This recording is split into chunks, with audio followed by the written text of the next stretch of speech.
Hello and welcome to Angel's Costumes Behind the Seams. I'm Jeremy Angel. I'm Richard Green. And I'm Jonathan Lippman. Today we are releasing the interview I did with Tim Angel CBE. He's the owner of Angels, chairman, and also my father. It was a great conversation. I felt very odd interviewing my dad, but I always loved talking to him about work and the history of Angels because he's always got great stories that I never knew before. Actually, the interesting aspect of going through the history and talking about recollecting the memories of the development of Angels is vital. But, there's a huge responsibility on Tim's shoulders to sort of keep the company moving forward. What I found interesting about the chat was the reflections of what it was and how it used to be, which has all fed into where the company is going in terms of the passion that he has for the business. Yeah. And I think passion's the absolute right word as well, because, everything that he's done, as long as I've worked for him, you've worked for him, has been intended to improve the stock, to increase the quality of things. And sometimes, we've had bad press about buying this company and buying that company and buying the BBC, but just people should stop and reflect and ask themselves, what would have happened to all of that stuff if we hadn't actually acquired it? A costume house is a place that stores costumes. I was thinking about this the other day.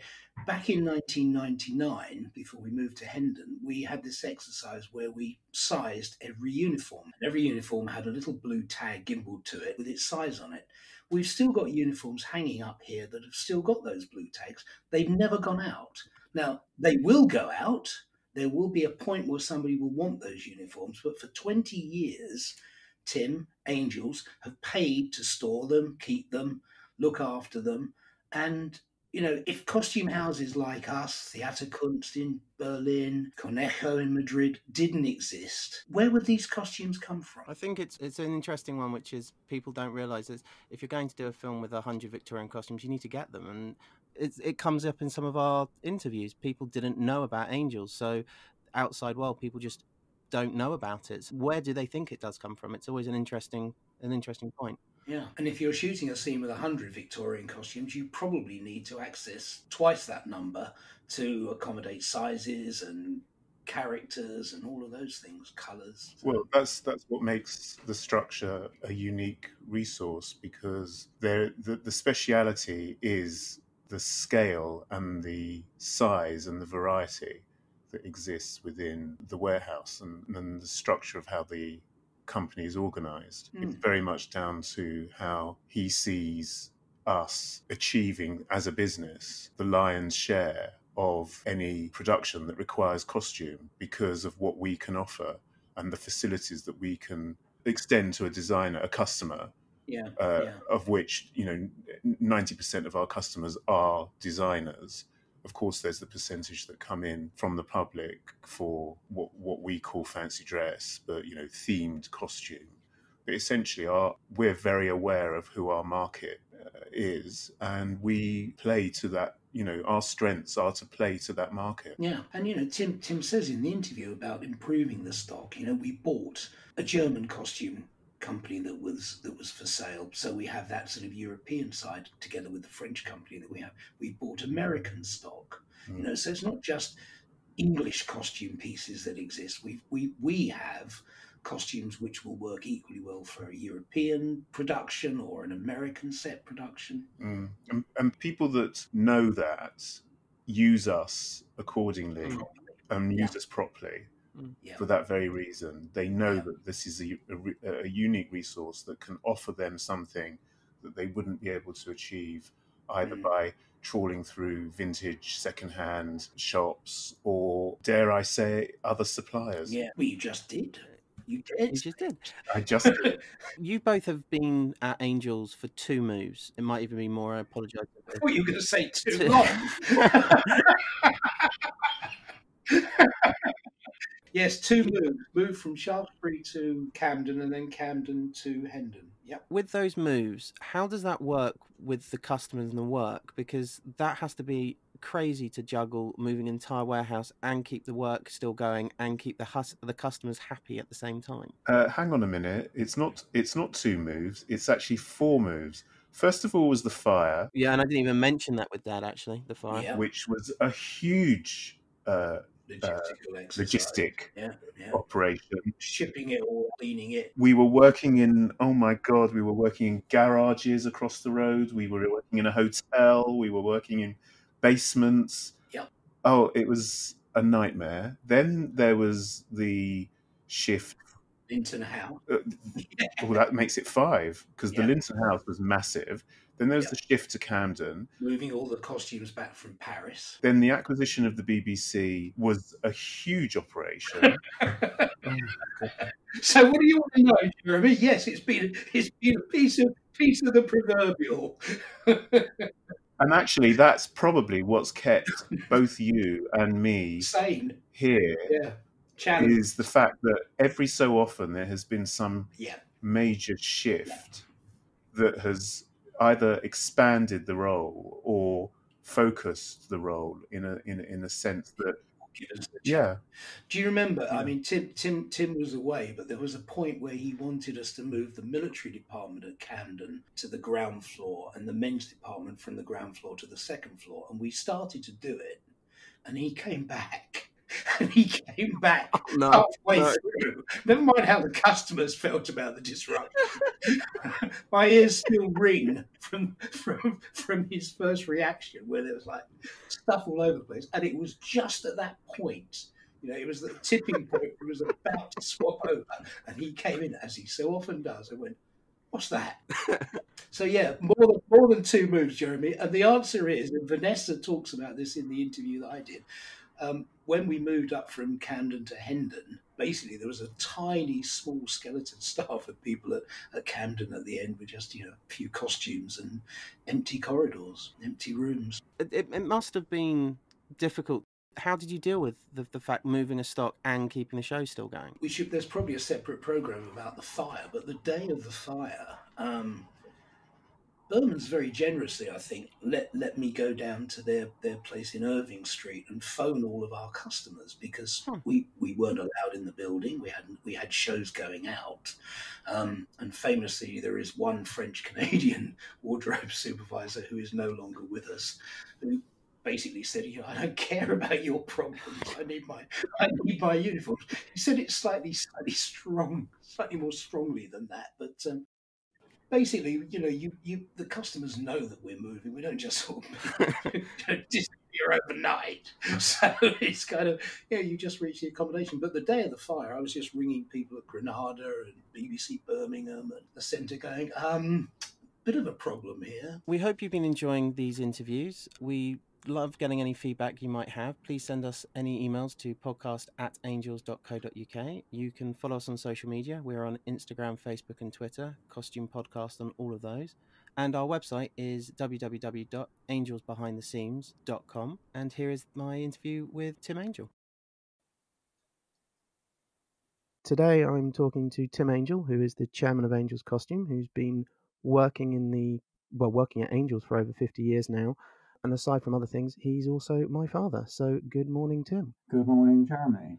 What I wanted to talk to you about today was about Angels' history, your working life, how you see costume film, and also what position you feel Angels has in the industry as a costume house and as a training ground. So what I thought we could start with was a very simple one of how did you get to where you are? How did your career start at Angels and in the costume industry? Well, I always loved history at school, and with all the attractions around what my dad was doing and going to first nights and things like that, working in the business had always been there. He was adamant that I should go and get qualifications, but I wasn't very academic, and I went into work. I think I was 17, and I immediately loved it when I went in because I could create history. I could make, looks.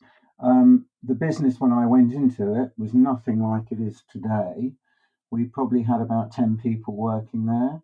We were mainly working on theatre productions. It was my role to try and get back television, which we did. And basically the BBC in the 60s, late 60s, was an incredible place because they were just producing drama constantly, and they had an in-house team of designers of maybe 50 to 60 people. And I got very friendly with a lot of those designers then like Jim Atchison and Amy Roberts, who were assistants, not even designers. And of course, both of them have gone on to work in movies or huge TV drama series. So my contacts were made then.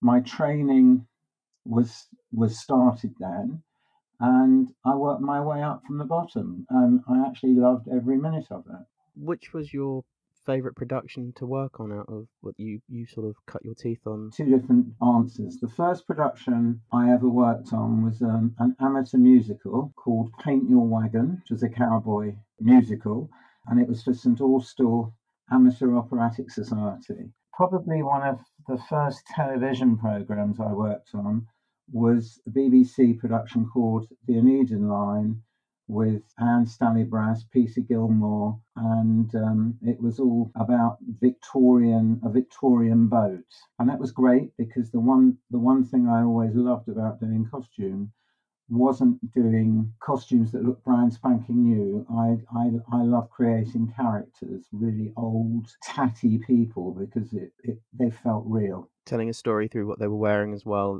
The clothes were an additional part of what was selling the character. Yeah, and I think you can be more creative creating a character like that than creating a very smart character. Very smart characters to actually put together are very simple, but to make something look real and old is much more difficult. Did you do a lot of uniform on your productions you were working on, or was it predominantly civilian and standard costumes? On the Aeneid Line, of course, there are a couple of naval uniforms, but I actually think the first big uniform show that I remember doing was one called The Regiment, which ran alongside the Aeneid Line, which was all about the British Army in the Boer War.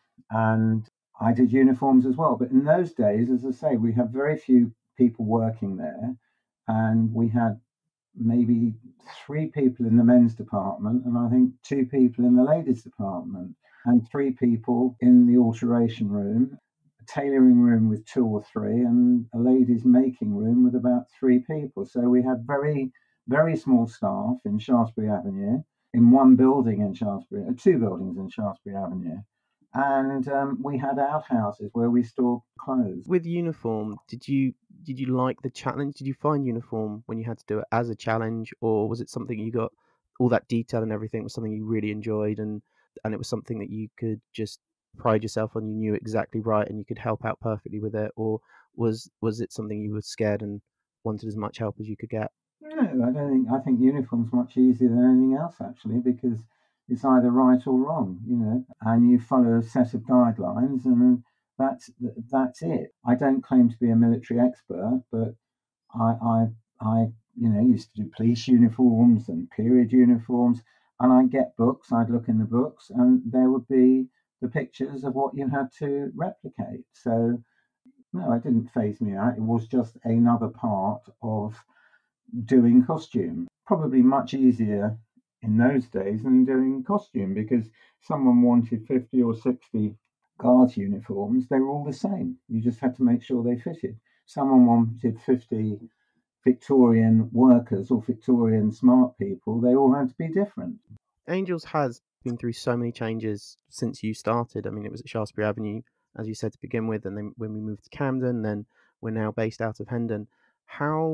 How do you deal with all these changes that happen with it at such time? That's not an easy thing to move all those costumes each time, I suppose. And how do you process that in your head and moving these huge stocks of costume across? I've always loved a challenge, and I also love a crisis.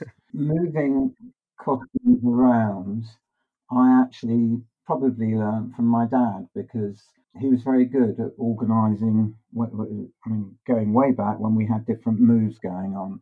And I suppose I learned from that. Moving from Camden at the time and Shaftesbury Avenue the costume to Hendon was an absolute total nightmare. We planned out where everything was meant to go. Builders overran. The moving company screwed up. I suddenly had a meltdown because I was watching a program on television with David Jason, a Dickens program, and he took off his hat and put it on a hat stand, and I just ran in the kitchen, and I remember my wife saying, "What the hell's wrong?" And I suddenly said, "I've forgotten about the hats." Well, Camden had one whole floor, which must have been, I don't know, 8 to 10,000 square feet, full of boxes of hats. That was the only thing I got wrong in the move. A big thing, but the only thing.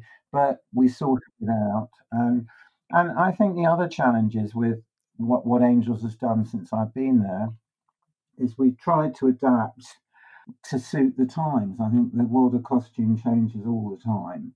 We've also acquired many companies over the last, well, I suppose 30, 40 years. And my aim with that wasn't necessarily to be the biggest, it was to make sure that we acquired stocks that filled gaps that we had in our existing stock. So you look at it and go, I've got a good enough 50s section, I don't need that. That company X has got a really good 20s and 30s, we're really short on that. If a collection, and I think it's much more for me, it's about people's collections. Like Shirley Russell had a company years ago called Last Picture Frock, and she had the most amazing period costume. And she wanted to sell, and we negotiated, and we bought it. When the BBC came up for sale, when their period stock wasn't anything to write home about, but what I wanted it for was their sort of 60s, 70s, 80s, 90s, because they would go out and buy from everywhere at the time. And I think that's created the most amazing late 20th century stock probably anywhere in the world. You mentioned that the industry's changed, and you've got things like the advent of HD, and now the what we call it, the streaming wars, and the strength that the streaming companies are now having. Have you felt those have impacted on Angels and costume in general? And how do you feel they've impacted, and how Angels risen to the challenge of crystal clear TV and these massive productions are going on all the time, continuing, and the demand being so much higher due to the streaming providers now being involved? Well, first of all, I think I'm a prehistoric monster. So I remember the worst challenge of all, believe it or not, was when colour TV first came out way back. The lighting cameraman and everybody had only ever been used to working in black and white, and it was quite easy because you could really tell how colours, what density colours would be, and I presume monochrome. When colour TV came out, they had a meltdown because white became an impossible colour in the early days of colour telly. And depending on the lighting cameraman, the white was different colours. So we had to dye everything that was white to different colours depending on the light. So we had a selection of shirts and petticoats and God knows what else, ranging from a light mid-brown to sort of a very slightly coloured white. The Angels version of a painting square.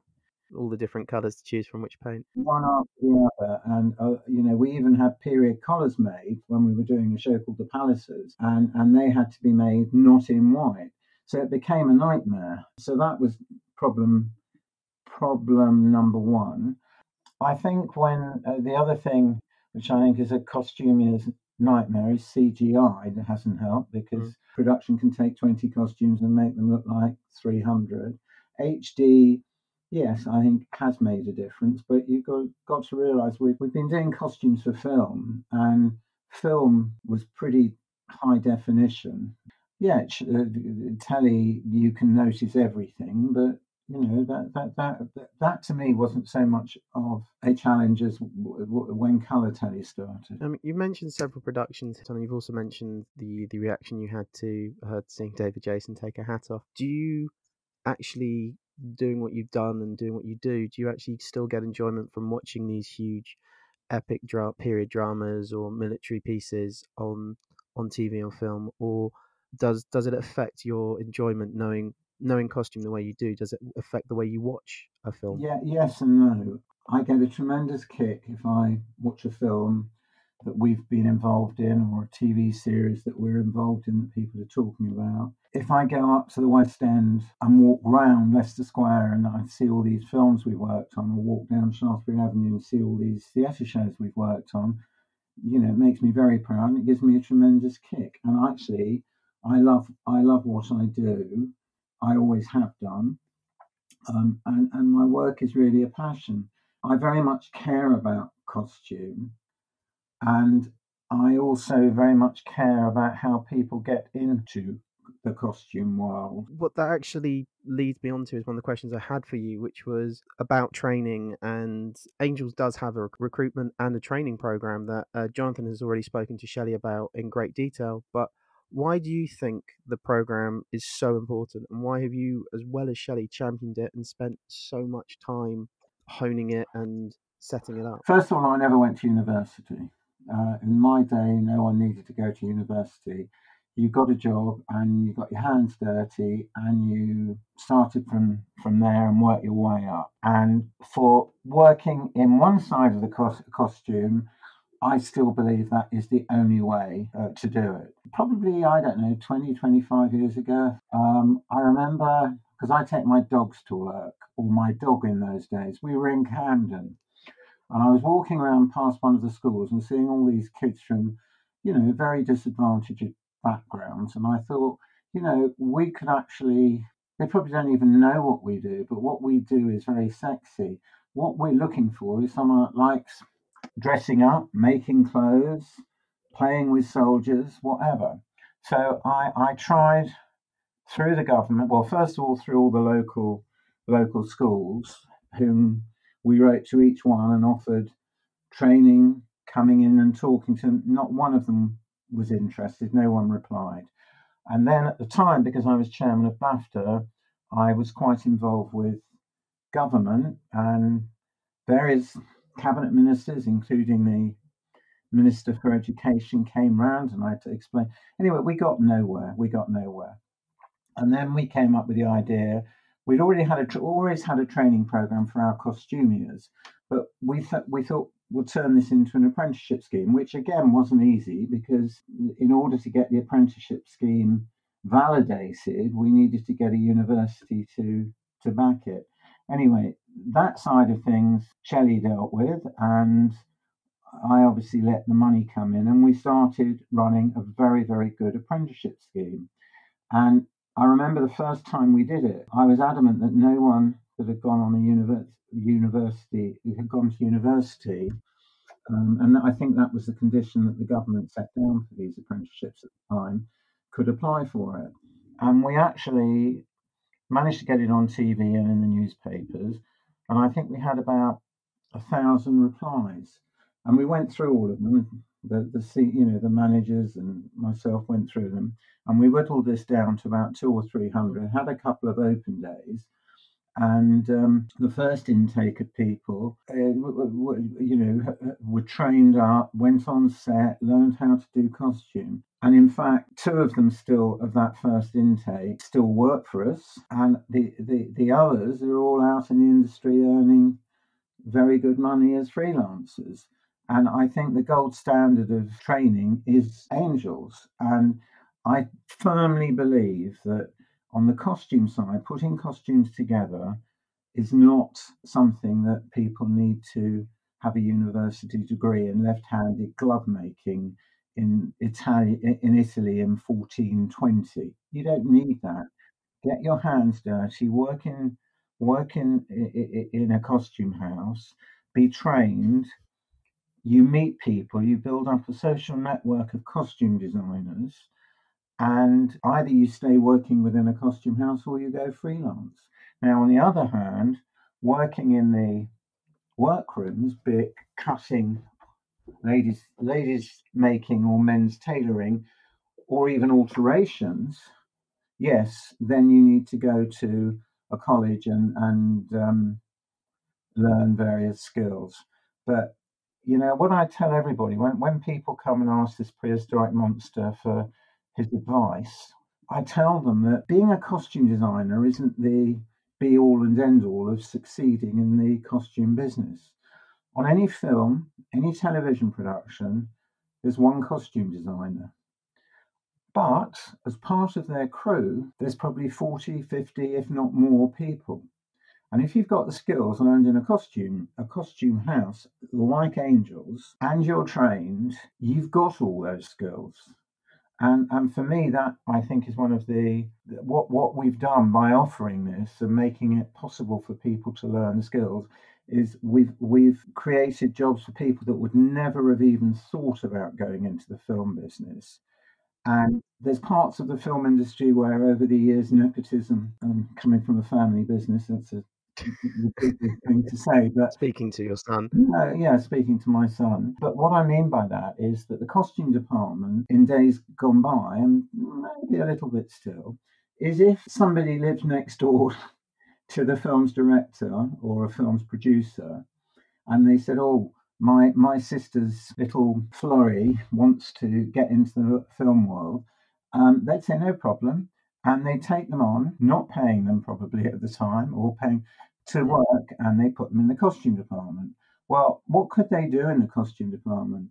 They could take the designers' dogs for walks or make cups of tea. And actually, they had no skills, they learnt no skills. And that is, to me, not the way to learn this business. It's getting your hands dirty, working in a costume house, and then being trained, and then leaving and going, and if that's what you want to do, and go freelance. And to you, what makes a good costume designer? Or is that too much of a dangerous question to answer? I think a good costume designer is one that can create a look that you don't probably actually notice the costumes. And I think the most important thing for despite all their talents, whatever talents they've got of colouring and this and that and use of fabrics, is listening to other people and treating the people they work with probably as equals, and also listening to the advice that a cutter or somebody could offer. I think there over the years have been far too many costume designers who have been not willing to listen to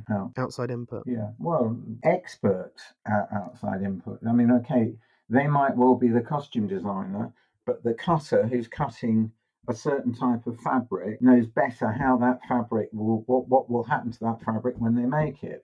And there are designers that, when those things have been told over the years, have not listened because they wanted that particular fabric and that particular colour, and it's ended up not working out as well as they wanted.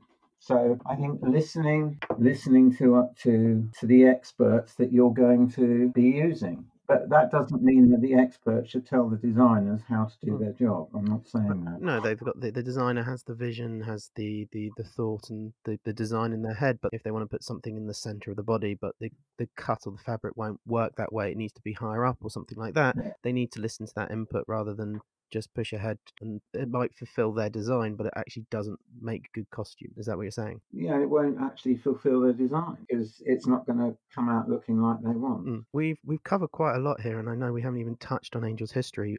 Angel's is a family business. It's been going now, 7 generations, 8 generations, depending on whether you look at it as a company or in the industry or the family itself. Why has Angel's lasted that long as a family business in this industry when most family businesses probably stop at about the 3rd generation? That's a difficult question. Well, it wouldn't be fun if it was easy. I think there's probably a couple of reasons. The first one is that I think when the company was first established, it was selling second-hand clothes to the public and then started making outfits back in the 1800s, 1840s, whatever. The family then adapted, because they were in the middle of the West End, in the middle of Theatreland, to supplying actors who were responsible for their own clothes with outfits. And I think how that started is one day one of these actors who had to get a certain outfit went to one of my great-great-grandfathers and said, "Look, I want to borrow something just for an evening." Well, borrow in the Angel vocabulary has never existed. The word is hire or rent. And I think that's when they started lending clothes to actors. And then production companies, theatre production companies, approached Angels to make and do shows. So now, working alongside civilian clothes, which they would, the family were doing, selling second-hand clothes, making bespoke men's clothes, making men's uniforms, they suddenly were doing theatre. And then along comes film. And a lot of the actors that were in the theatre were the early people that were in silent movies because they were recognisable. So because of that, and actors could recommend where they went for clothes, company then added film to its. Then television came along, and et cetera, and video games and radio at the time.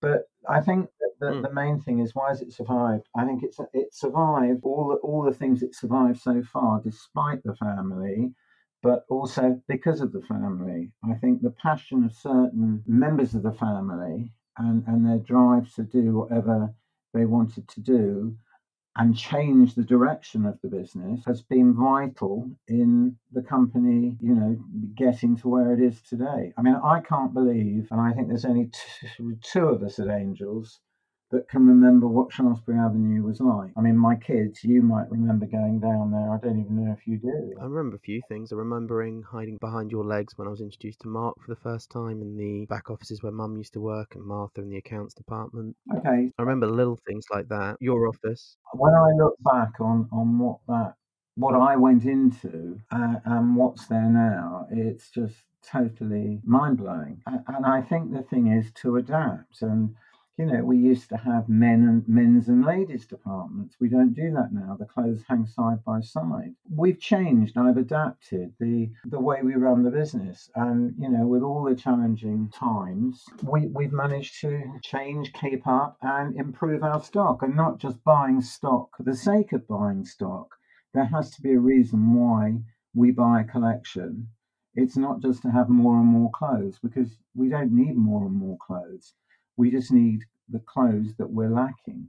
So I think it's the passion that the family brings to the business that's made it survive. I mean, well, what's incredible after listening to several interviews that we've done, and with Daniel, with Jonathan, with Shelley, is it's incredible to hear what comes out from everyone. Is everyone's not singing off the same hymn sheet, but everyone has the same feelings and passion. It's the word that keeps coming up in all these interviews for costume and for Angels, and that has to be testament to what you've created at Angels, because all the staff or people who've worked for you feel the same way. Shelley is equally as passionate about you as training. Richard, Jonathan have exactly the same feeling about the collaborative process. Daniel, the way he talks about costume and his feeling about costume and training and everything. It's amazing when you listen to it, whether you realize it or not, whether it's through osmosis or it's just the like-minded souls have come together.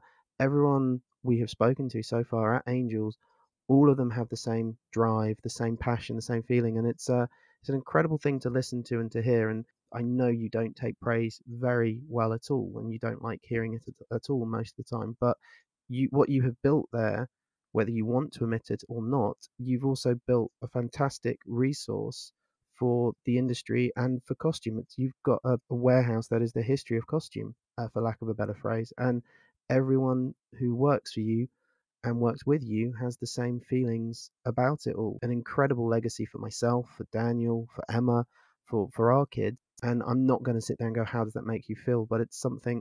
Well, you can. Okay. Well, how does that make you feel? I think it's what's sitting in that building is a legacy apart from the family, for the industry. Yes. The industry, fortunately, recognised me and Angels with a BAFTA a couple of years ago. I've been really fortunate that I've had an OBE and a CBE in recognition of what I've done for the film, television, theatre, arts world. That's all great. Public recognition is wonderful. But actually, what I think is more important, the team of people that I work with over the years, I'm glad that I've instilled into them whatever it is that the ingredient I add. And I think a lot of the current people that work with us feel the same way. And yeah, if I don't like praise. In lots of ways, I'd far rather go back to 1970 and how it was then, when we had a much smaller business. You didn't have to worry about cash flows and this and that and the other. And you got on and you just did your job and everyone enjoyed themselves. Unfortunately, those times will never, ever, ever come again. But yeah, I suppose in my dotage, I now look back and think, well, actually what we've achieved at Angels with the team of people, and I add this, I couldn't have done half of this on the costume side, without Richard, without Jonathan, without Roger, without a whole load of people and their skills. And what I've always been good at is pulling strings. In fact, my dad always said, the trouble with you, Tim, is all you do is pull strings. Well, actually, that's what I'm really good at, is pulling strings, and getting the best out of people has always been my aim. And yeah, I think looking back, I'm very happy with what I've achieved, what the company's become, and I suppose what I'm leaving behind when I pop me clogs. Well, if only the expression was pulling thread, because that would be far more apt. And to continue with the clothing analogy, I suppose you will leave two very big shoes to fill for who's to come and for someone to step into. That has been a fantastic chat about Angels, about you, and about the industry. Thank you so much for giving me the time to do this. I know we've got on, but I think it'll be worth it for what you've said, and it's fantastic. So thank you very much. It's a pleasure. That was my conversation with Dad, or Tim, if you rather.